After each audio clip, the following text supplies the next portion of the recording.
The radio crackled with static at 3:47 hours, somewhere in the Hindu Kush mountains of Afghanistan. Major Harrison's voice cut through the white noise like a blade through silk, but what he said made every man in Firebase Vanguard question their hearing. Negative on the close air support request. That mountain ridge is 8,000 feet above sea level. No fixed-wing aircraft can achieve the altitude and angle required for effective gun runs in these conditions. The words hung in the thin mountain air like a death sentence. Sergeant First Class Miguel Restrepo pressed his face against the cold stone of their defensive position, watching muzzle flashes bloom like deadly flowers across the valley floor. 300 Taliban fighters had them pinned down in a natural bowl formation, with nowhere to run and ammunition running low. The enemy had chosen their ground well, too well. The American forces were trapped like fish in a barrel, with steep mountain walls on three sides and a heavily fortified enemy position blocking their only escape route. "Sir, we've got wounded," came the desperate transmission from Second Lieutenant Kim, his voice cracking with the weight of command. "Martinez took shrapnel to the chest. Thompson's not responsive. We need that air support now, or we're going to lose them." Major Harrison's response was clinical, detached. "I understand your situation, Lieutenant, but the physics don't lie. The A-10 Thunderbolt cannot achieve the necessary climb rate to clear that ridge line while maintaining weapons lock. The mountain is simply too steep. We'll have to coordinate a ground-based evacuation once." The transmission cut to static. Then through the darkness came a sound that shouldn't exist. It started as a whisper, barely audible over the gunfire, the distinct whine of a General Electric GAU A-10 Avenger rotary cannon spooling up. 7 barrels of 30mm depth, spinning at nearly 4,000 rounds per minute. But that was impossible. The sound was coming from above the ridgeline, from an altitude that no A-10 should be able to reach. Staff Sergeant Elena Vasquez, crouched behind a boulder with her rifle scope trained on the enemy positions, slowly tilted her head skyward. Her breath caught in her throat. Something was moving up there, beyond the jagged silhouette of the mountain peak. A shadow against stars, defying everything the Major had just said was possible. The sound grew louder, more impossible, more real. "Control, this is Bravo Company." Lieutenant Kim's voice was barely a whisper. "Are you seeing this?" But nobody was prepared for what happened next. The mountain itself seemed to explode with light and thunder, as streams of tracer rounds poured down from the peak like molten rain from heaven. The Taliban positions erupted in a cascade of fire and debris, and rising over that impossible ridgeline, silhouetted against the stars like some mechanical angel of death, was the unmistakable profile of an A-10 Thunderbolt II. Call sign Reaper 7. Major Harrison had been wrong about the mountain. He'd been wrong about the physics. He'd been wrong about what was possible. What he hadn't counted on was Lieutenant Colonel Isadora Crow Blackwood and her absolute refusal to let good soldiers die because someone told her the sky had limits. Crow had been flying combat missions for 12 years, ever since she'd graduated from the Air Force Academy with a degree in aerospace engineering and a chip on her shoulder the size of Colorado. She'd earned her call sign not for any morbid fascination with death, but because of her uncanny ability to see things others missed, to spot the one thermal signature in a field of false positives, to find the single flight path through impossible terrain, to turn up where the enemy least expected her, like a crow picking through the aftermath of battle. The A-10 was her weapon of choice because it matched her philosophy: ugly, unglamorous, and absolutely unstoppable when properly motivated. While other pilots chased after sleek fighters and supersonic interceptors, Crow had requested assignment to the 355th Fighter Squadron specifically to fly the Thunderbolt. The Warthog, as it was affectionately known, was built around its gun, a flying artillery piece designed for one purpose: keeping ground troops alive by making the other guys very, very dead. Tonight, that purpose was being tested to its absolute limits. The firebase below was taking heavy casualties, and conventional wisdom said the mountain was too steep for close air support. Conventional wisdom had never met Crow Blackwood. She'd been monitoring the radio chatter from her patrol route 40 kilometers north when Lieutenant Kim's desperate call for help came through. Major Harrison's response had made her jaw clench with familiar anger. She'd heard that tone before, the dismissive certainty of someone who'd never had to explain to a widow why physics was more important than her husband's life. Reaper 7 to Firebase Vanguard. Her transmission cut through the static like a knife. Her voice was calm, professional, with just the slightest hint of Wyoming mountain drawl. I have eyes on your position. Beginning attack run in 60 seconds. Recommend you keep your heads down.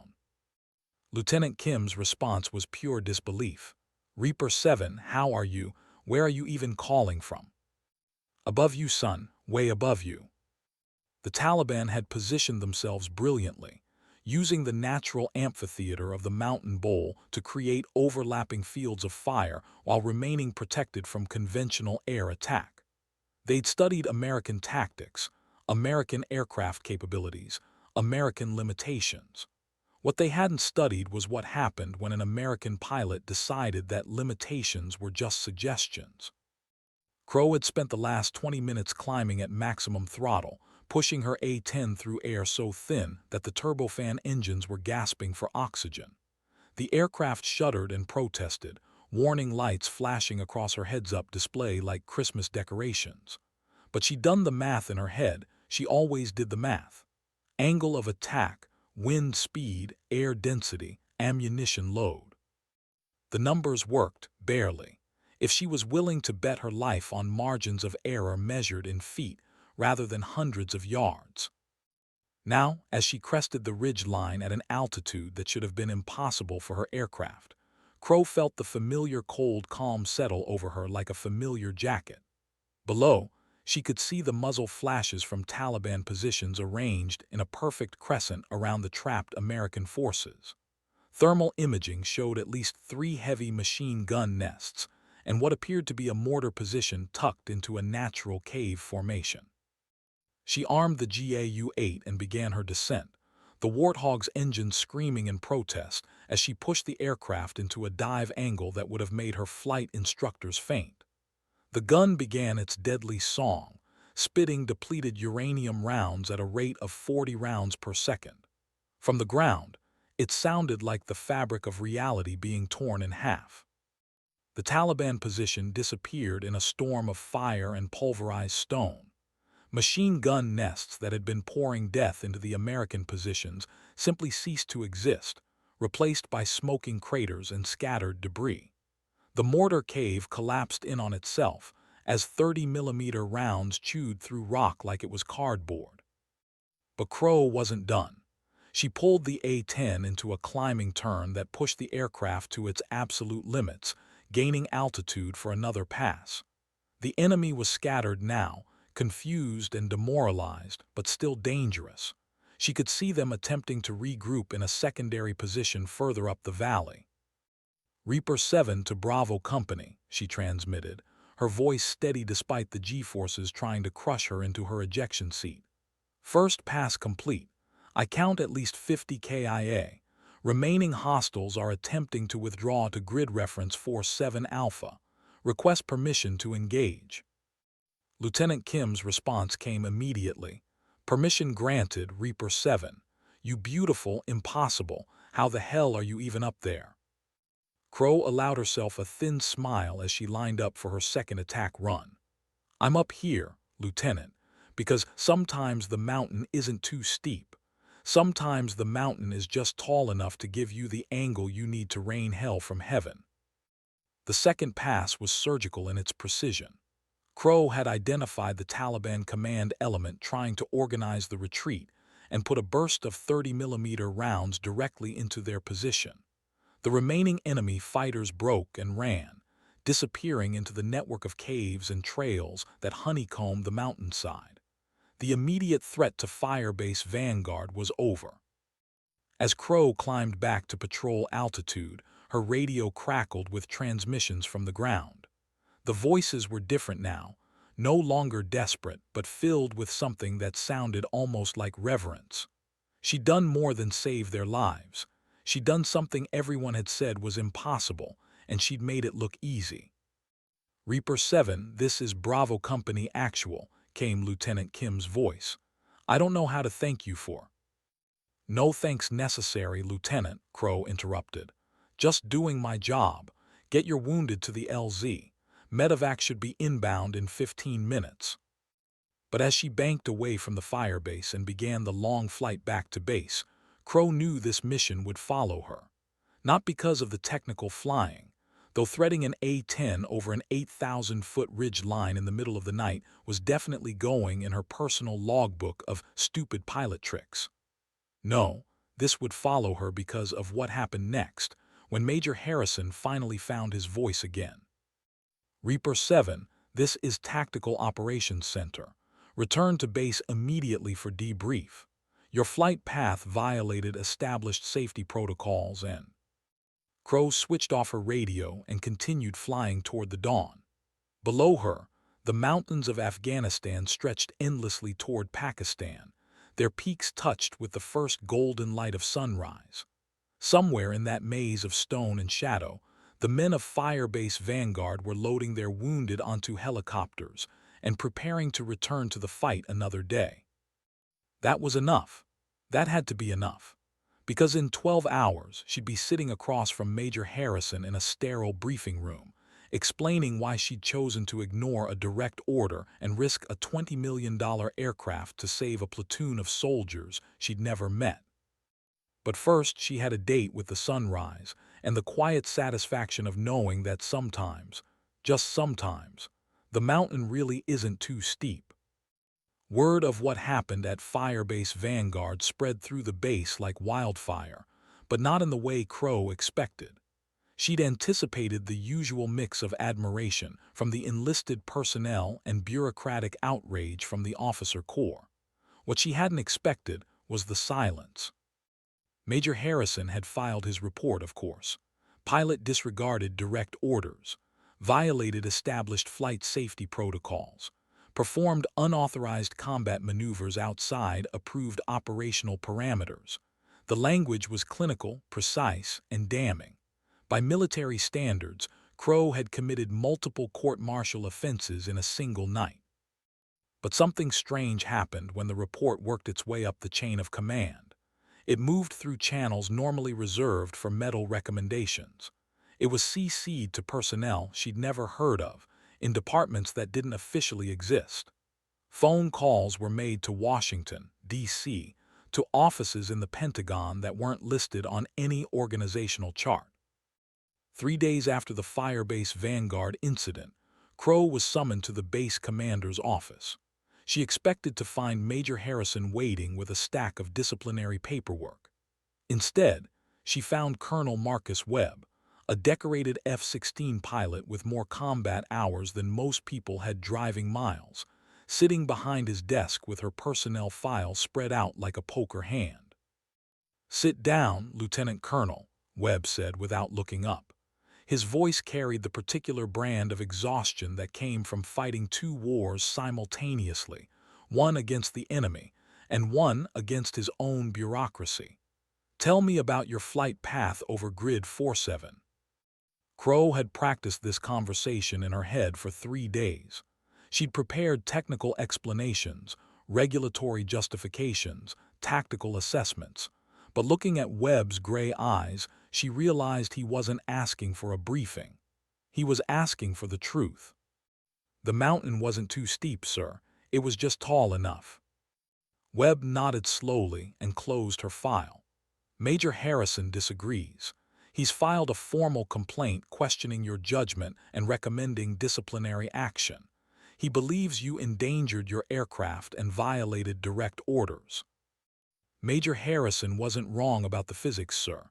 The A-10 wasn't designed for that kind of altitude operation. The margins were—" Crow paused, choosing her words carefully. "Optimistic." "How optimistic?"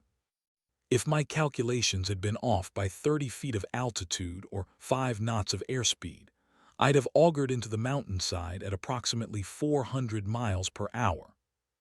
Webb leaned back in his chair, studying her face for something she couldn't identify. But you did the math anyway. Yes, sir, I did the math. And you decided that 30 feet was an acceptable margin of error when balanced against the lives of 12 American soldiers.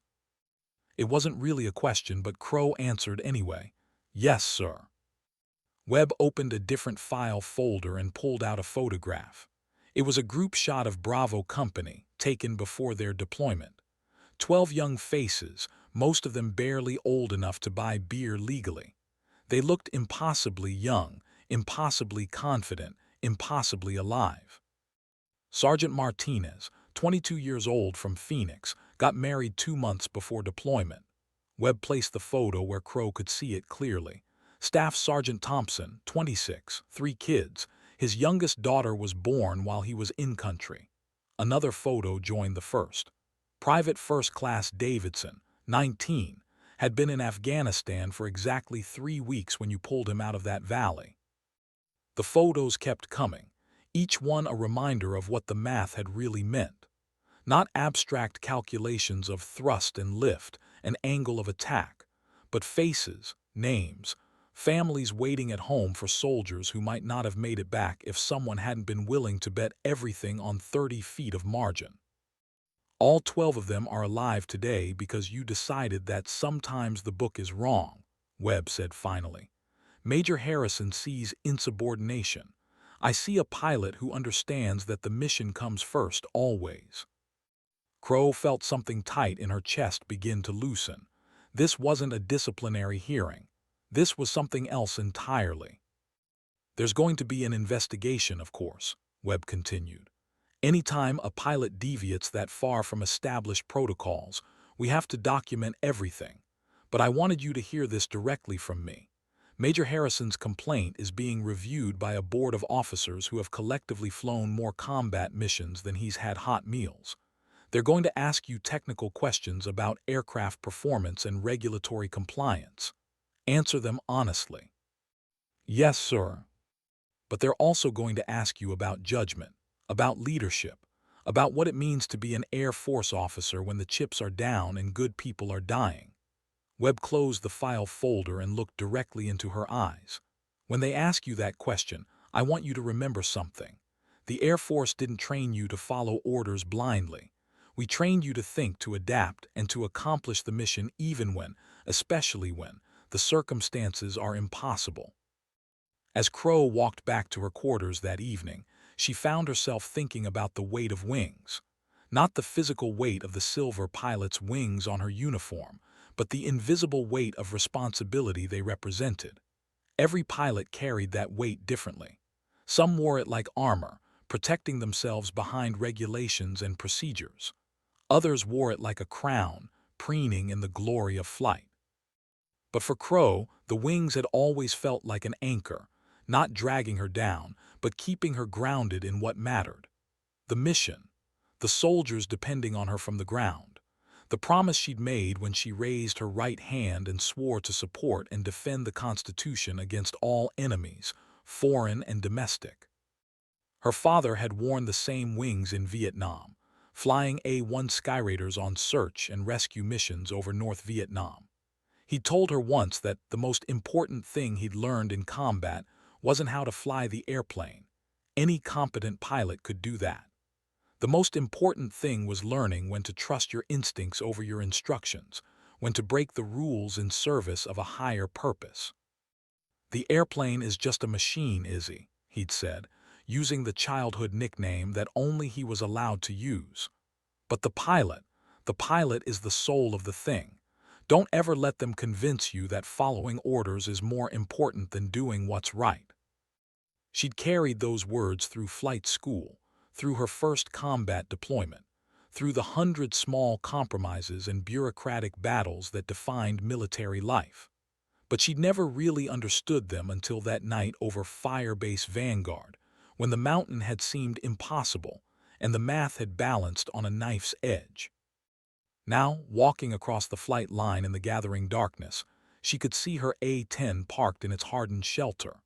The ground crew had finished their post-flight inspection and signed off on the maintenance forms. To them, it was just another airplane, ready for another mission. But Crow could still feel the vibration of the GAU-8 in her hands, still hear the radio chatter from soldiers who'd been facing death until she'd appeared over that impossible ridge line. Tomorrow would bring the investigation, the formal hearings, the careful parsing of regulations and procedures. There would be officers who'd never heard a shot fired in anger questioning her judgment, her methods, her right to make life-and-death decisions in the space between one heartbeat and the next. But tonight, 12 American soldiers were alive because she'd chosen to trust 30 feet of margin over a major's assessment of what was possible. Tonight, that was enough. The investigation convened exactly 1 week after the Firebase Vanguard incident, in a sterile conference room that smelled of coffee and bureaucracy. The board consisted of 5 officers, 2 lieutenant colonels, a colonel, a brigadier general, and, surprisingly, a chief master sergeant whose presence immediately told Crow that this was more than a routine disciplinary hearing. Chief Master Sergeant Patricia Hayes had 32 years of service and more combat deployments than the rest of the board combined.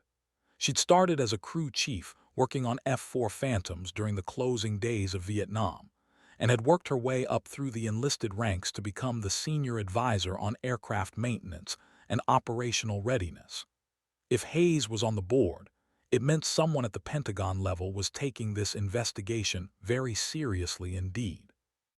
"State your name and rank for the record," Colonel Mitchell, the board president, began with the formal tone that marked all military proceedings. Lieutenant Colonel Isadora M. Blackwood, United States Air Force, serial number 123-4546789.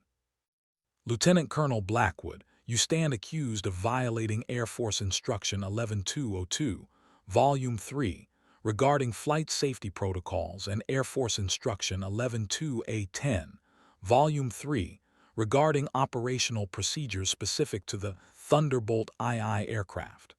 How do you plead? The question hung in the air like smoke. Crow had been rehearsing this moment for a week, but suddenly the prepared answers felt inadequate. Through the conference room window, she could see aircraft on the flight line, F-16s, A-10s, cargo planes, helicopters. Each one represented hundreds of millions of dollars in taxpayer investment, thousands of hours of training, decades of technological development. But more than that, each one represented the promise that American forces would never fight alone, that help was always coming, that someone was always watching from above. "I plead guilty to the technical charges, sir. I knowingly exceeded the operational altitude limits specified for the A-10 aircraft in mountainous terrain operations. I knowingly performed combat maneuvers outside established safety parameters. I knowingly disregarded the tactical assessment provided by Major Harrison regarding the feasibility of close air support in the target area." A murmur rippled through the room. Military officers rarely pled guilty to anything, preferring to contest charges on technical grounds or through procedural challenges. But Crow had decided that this case couldn't be won with lawyers' tricks or regulatory hair-splitting. This case would be won or lost on the fundamental question of what it meant to be a military officer when lives hung in the balance. "However," she continued, "I also plead that my actions were justified by the tactical situation and were consistent with my primary mission as an Air Force pilot, to support and protect American ground forces engaged in combat operations." Colonel Mitchell made notes on a yellow legal pad, his expression unreadable. "Lieutenant Colonel Blackwood, walk us through your decision-making process on the night in question. Begin with your initial response to the call for close air support from Firebase Vanguard." For the next hour, Crow methodically explained the technical aspects of her flight that night.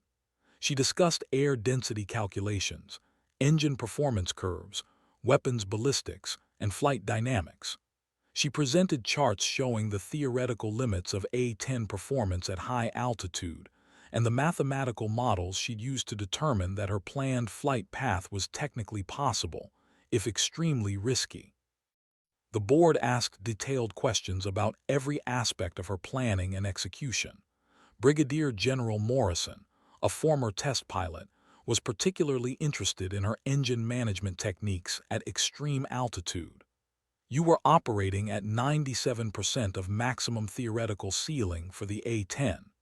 How did you compensate for the reduced thrust output at that altitude? I decreased my ammunition load by approximately 15% to reduce aircraft weight, sir. I also plotted my approach to take advantage of favorable wind conditions that provided an effective tailwind component of approximately 12 knots. Finally, I accepted a higher than normal sink rate during the attack run to maintain airspeed. That sink rate put you well below minimum safety altitude for terrain clearance, Lieutenant Colonel Davis observed. At what point did you commit to the attack run knowing you might not have sufficient altitude to pull out safely? This was the heart of the matter, the moment when technical flying had become something more personal. Sir, I committed to the attack run when I realized that 12 American soldiers were going to die if I didn't. The risk assessment at that point became very simple: possible loss of one aircraft and one pilot versus certain loss of multiple ground personnel. Chief Master Sergeant Hayes leaned forward in her chair. Unlike the officers who had been maintaining formal military bearing throughout the hearing, Hayes looked relaxed, almost conversational. Colonel Blackwood, I've been working on combat aircraft for more years than I care to count. I've seen pilots do stupid things for stupid reasons, and I've seen pilots do dangerous things for the right reasons. Which category would you put your actions in? The question was deceptively simple, but Crow recognized it as a test. Hayes wasn't interested in technical explanations or regulatory justifications. She wanted to know what kind of person she was dealing with, whether Crow was a reckless pilot who'd gotten lucky or something else entirely. Chief, I'd put my actions in the category of necessary risks taken by a pilot who'd rather face a board of inquiry than explain to 12 families why their soldiers died because I was afraid to push the envelope. I knew the risks. I accepted them. I'd make the same decision again under the same circumstances. Hayes nodded slowly and made a note on her pad. One more question, Colonel. If you'd augured in that night, if your calculations had been off and you'd flown your aircraft into the side of that mountain, what would have happened to the soldiers at Firebase Vanguard? They'd have died, Chief, all of them. There were no other assets available, no backup plan, no cavalry coming over the hill. It was my bird or nothing. And you were comfortable making that calculation for 12 people you'd never met. Crow felt the weight of the question settle around her shoulders like a lead blanket.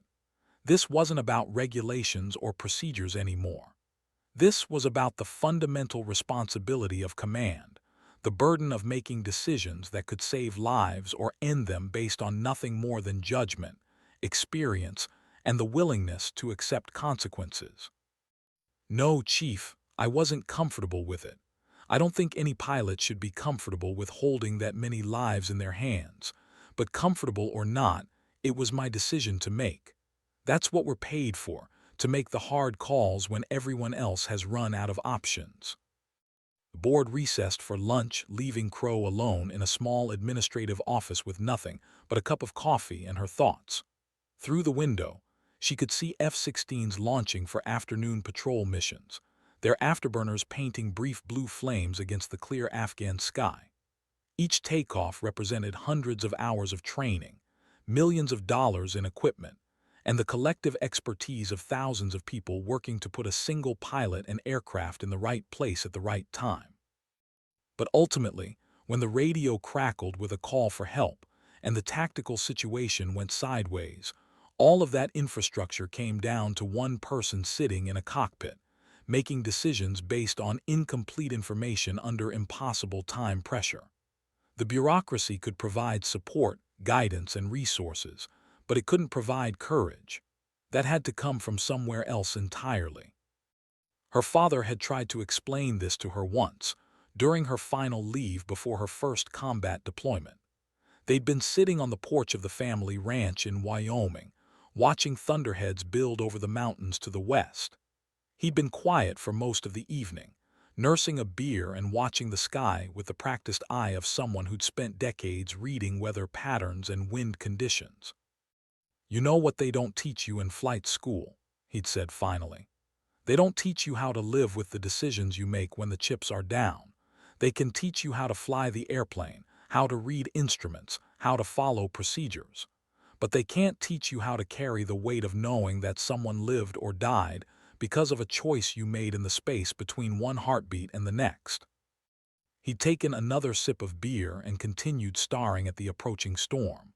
"Some pilots never have to make those choices. They fly their entire careers following standard procedures, staying within established parameters, never pushing the envelope. There's nothing wrong with that. The Air Force needs steady, reliable pilots who can be counted on to follow orders and accomplish routine missions." Lightning flickered in the distance, still too far away to hear the thunder. But some pilots, a very few, get put in situations where the book doesn't have an answer, where following procedures means good people die, where the only thing standing between life and death is their willingness to bet everything on their judgment and their skill. He'd turned to look at her then, his eyes serious in a way she'd rarely seen. "If you're ever in that position, Izzy, don't hesitate. Don't second-guess yourself. Trust your training, trust your instincts, and do what needs to be done. The bureaucrats can sort out the paperwork later. Your job is to bring everyone home alive, whatever it takes." Now, sitting in that sterile office 12,000 miles and 6 years away from that conversation, Crow understood what he'd been trying to tell her. The investigation, the board of inquiry, the formal charges, all of that was just noise. The only thing that mattered was whether she could live with her choices, whether she could look at herself in the mirror and know that she'd done everything possible to save the soldiers who'd been depending on her that night. The answer came to her with surprising clarity. Yes, she could live with her choices. More than that, she was proud of them. She'd pushed her aircraft to its absolute limits, risked her career and her life, and brought 12 American soldiers home alive. Whatever consequences followed from that decision, she could accept them with a clear conscience. When the board reconvened at 1400 hours, Colonel Mitchell's demeanor had changed subtly. The formal hostility of the morning session had been replaced by something that felt more like professional curiosity. Even Major Harrison, who had been sitting silent at the back of the room throughout the proceedings, seemed less certain of his position. "Lieutenant Colonel Blackwood," Mitchell began, "this board has reviewed your technical testimony regarding the flight characteristics and performance parameters involved in your mission over Firebase Vanguard. We've also reviewed the tactical situation as it existed that night, including the intelligence assessments, weather conditions, and available support assets." He paused to consult his notes, and Crow noticed that several members of the board were no longer looking at her like a defendant. Instead, they were looking at her with the particular kind of attention reserved for a colleague whose experience might prove useful.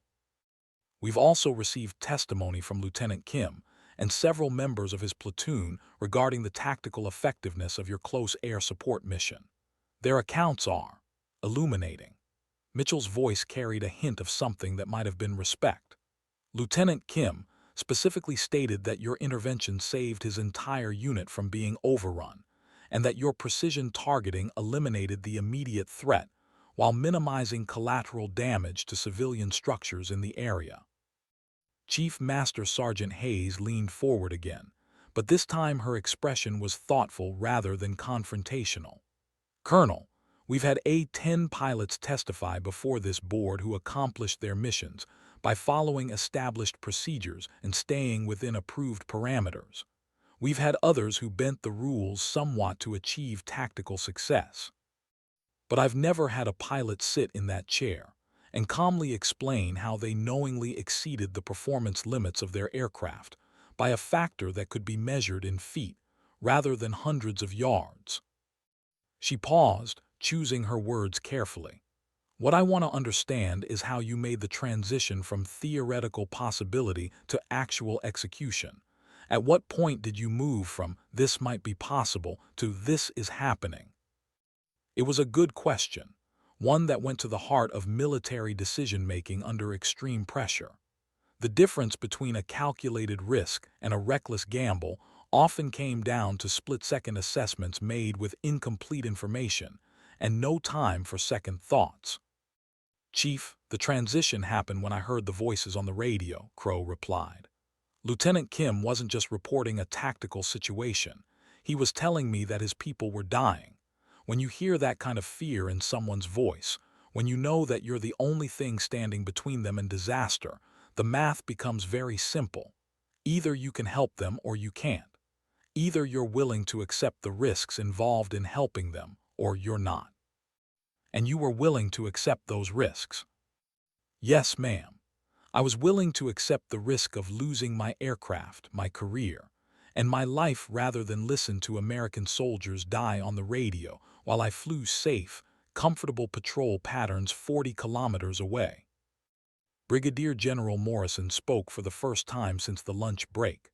"Colonel Blackwood, I've been flying military aircraft for 27 years. I've seen pilots make split-second decisions that saved lives and split-second decisions that cost lives. In my experience, the difference usually comes down to training, preparation, and judgment.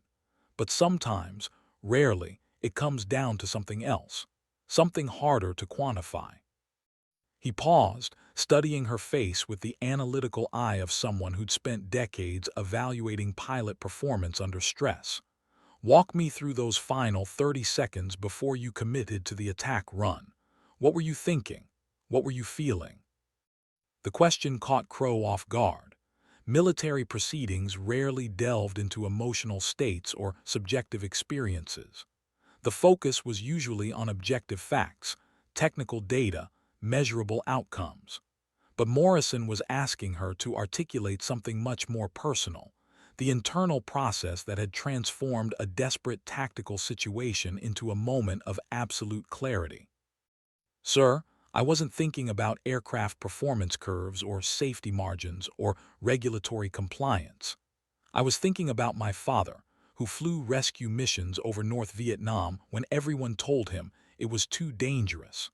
I was thinking about every pilot who'd ever pushed their aircraft beyond its theoretical limits because the alternative was unacceptable. I was thinking about the promise we make when we put on the uniform, that we'll stand between our people and whatever wants to hurt them, regardless of the personal cost." She paused, realizing that she was revealing more of herself than she'd intended. But the question deserved an honest answer, even if it made her vulnerable to criticism. "What I was feeling, sir, was absolutely calm. All the noise, all the uncertainty, all the fear, it just fell away. There was only the mission, the aircraft, and the certainty that I could thread that needle if I was willing to bet everything on my ability to fly the airplane. It wasn't courage, exactly. It was more like clarity." Morrison nodded slowly, and Crow caught a glimpse of something in his expression that might have been recognition. "Clarity," he repeated. "That's an interesting choice of words, Colonel. In my experience, that kind of clarity usually comes to pilots who have found the intersection between exceptional skill and absolute commitment to mission accomplishment." The remainder of the afternoon session focused on technical details and procedural questions.